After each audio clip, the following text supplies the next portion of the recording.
வணக்கம்.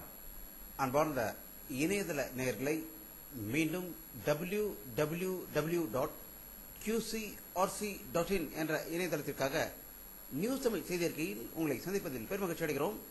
இன்று 30 ஆகஸ்ட் 2009க்கான முக்கிய செய்திகளை தற்போது பார்க்கலாம்.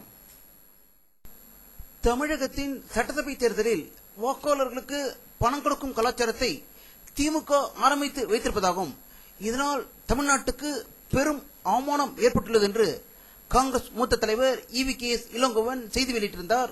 அதற்கு திமுகவின் தமிழக வேளாண்மை துறை அமைச்சர் வீரபாண்டிய ஆறுமுகம் இன்று வெளியிட்டுள்ள ஒரு செய்தியில் திமுகவின் தயவால் எம்பியான EVKS இளங்கோவன் தன்னுடைய நாவை அடக்கி பேச வேண்டும் என்று ஒரு மிரட்டல் விட்டிருப்பதாக சென்னையிலிருந்து தகவல்கள் வெளிவந்து கொண்டிருக்கிறது.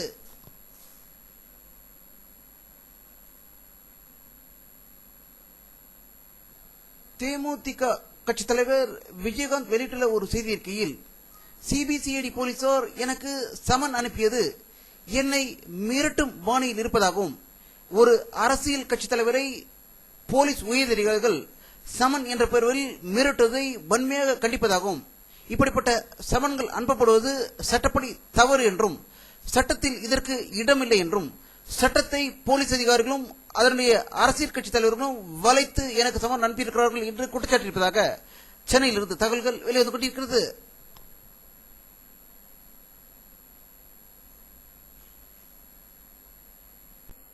இந்தியா முழுவதும் பன்றிக்காய்ச்சலுக்கு இதுவரை 100 பேர் உயிர் இழந்ததாக ஒரு அதிர்ச்சி தகவல் டெல்லியிலிருந்து வெளிவந்து கொண்டிருக்கிறது.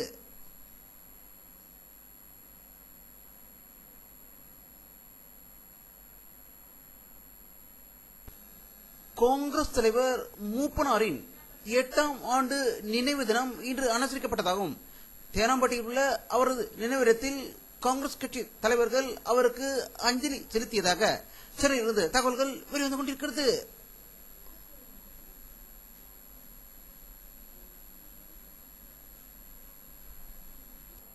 பாரதிய ஜனதா கட்சி தலைவர் திரு ராஜ்நாத் சிங் வெளியிட்டுள்ள ஒரு செய்தி அறிக்கையில் பிரதமர் மன்மோகன் சிங்குக்கு நாட்டில் வறட்சி, பணவீக்கம், வேலையில்லா திண்டாட்டம், குடிநீர் தட்டுப்பாடு, வறுமை, பன்றிக்காய்ச்சல் போன்ற பெரும் பிரச்சனைகள் இருக்கையில் அதை பற்றி கவலைப்பட்டு மக்களுக்கு நன்மை செய்ய வழி செய்து விட வேண்டும் என்றும் அதை விட்டுவிட்டு தேவையில்லாமல் பாரதிய ஜனதா கட்சி உள்ளுவர்களில் தலையிடாமல் கவலையும் படாமல் இருக்க வேண்டும் என்று பாரதிய ஜனதா கட்சி தலைவர் திரு ராஜ்நாத் சிங் அவர்கள் பிரதமருக்கு கடிதம் எழுதியிருப்பதாக டெல்லியிலிருந்து தகவல்கள் வெளிவந்து கொண்டிருக்கிறது.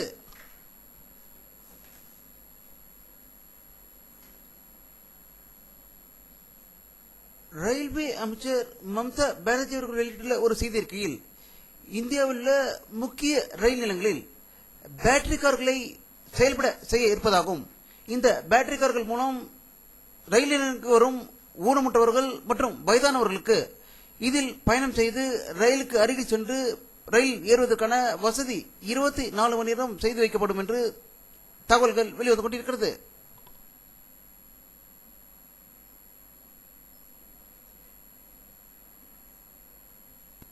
தமிழக முழுவதும் விநாயகர் சதுர்த்தியின் கரைப்பதற்கான இறுதி நாளான இன்று பல இடங்களில் விநாயகரை கடலிலும் குளங்களிலும் ஏரியிலும் கரைத்ததாகவும் சென்னையில் மெரினா கடற்கரையில் ஆயிரக்கணக்கான விநாயகர் சிலையை கடலில் மிக அமைதியாக பக்தர்கள் கரைத்ததாக சென்னையிலிருந்து தகவல்கள் வெளிவந்து கொண்டிருக்கிறது.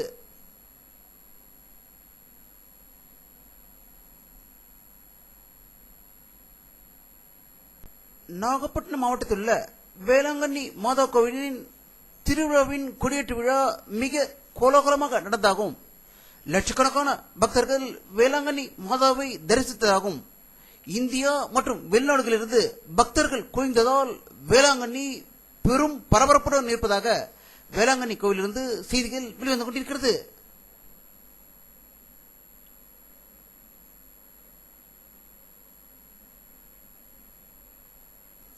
பாகிஸ்தானில் நடந்த ஒரு தற்கொலைப்படை தாக்குதலில் 15 போலீஸ்காரர்கள் உயிர் இழந்ததாக ஒரு அதிர்ச்சி தகவல் இஸ்லாமாபாத்திலிருந்து வெளிவந்து கொண்டிருக்கிறது.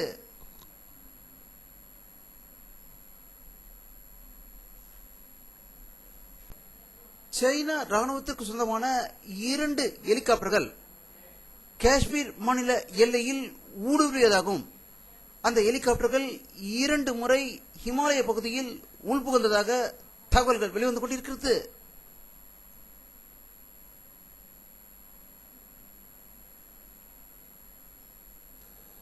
ஜப்பான் நாட்டு பாராளுமன்ற தேர்தல் இன்று அமைதியான முறையில் நடந்து முடிந்ததாகவும் 51,000 ஓட்டுச்சாவடிகள் அமைக்கப்பட்டு அங்கு பொதுமக்கள் ஆர்வத்துடன் ஓட்டு அளித்ததாகவும் இத்தேர்தலில் ஆளும் கட்சி பெரும் பின்னடைவை சந்திக்கும் என்றும் எதிர்க்கட்சியான ஜப்பான் குடியரசுக் கட்சிக்கு எதிர்பாராத விதத்தில் அமோக வெற்றி கிடைக்கும் என்று கருத்து கணிப்புகள் வெளியிட்டுள்ளதாக டோக்கியோவிலிருந்து தகவல்கள் வெளிவந்து கொண்டிருக்கிறது.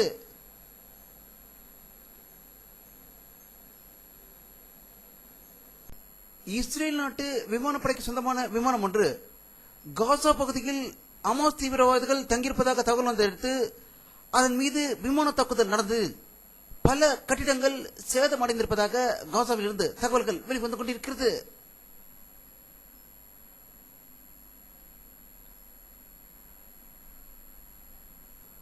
ஜம்மு காஷ்மீர் மாநிலத்திலிருந்து ஆக்கிரமிப்பு செய்து கொண்ட காஷ்மீரை பாகிஸ்தான் அரசு தங்களின் 5வது மாநிலமாக அறிவித்திருப்பதாக இஸ்லாமாபாத்திலிருந்து தகவல்கள் வெளிவந்து கொண்டிருக்கிறது. மற்றொரு செய்தி, முன்னாள் அமெரிக்க அதிபர் திரு ரீகன் அவர்கள் வழங்கிய ஏவுகணைகளை மாற்றி அமைத்து அது இந்தியாவை தாக்கும் வழியில் அவர்கள் சிறப்பாக வடிவமைத்திருப்பதாகவும் இதற்கு தற்போதைய அதிபர் திரு பாரக் ஒபாமா அவர்கள் கண்டனம் தெரிவித்திருப்பதாகவும் வாஷிங்டனில் இருந்து செய்திகள் வெளிவந்து கொண்டிருக்கிறது.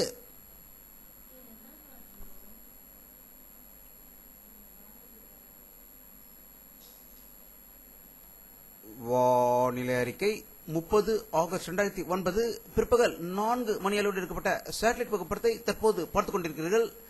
தமிழகத்தில் சென்னைக்கு அருகில் மேகமூட்டங்கள் அதிகம் காணப்படுகின்றன. கர்நாடகா, ஆந்திரா, சென்னை அருகில் மேகமூட்டம் இருப்பதால் ஒரு சில இடங்களில் மழை பெய்ததாகவே தகவல்கள் வெளிவந்து கொண்டிருக்கிறது.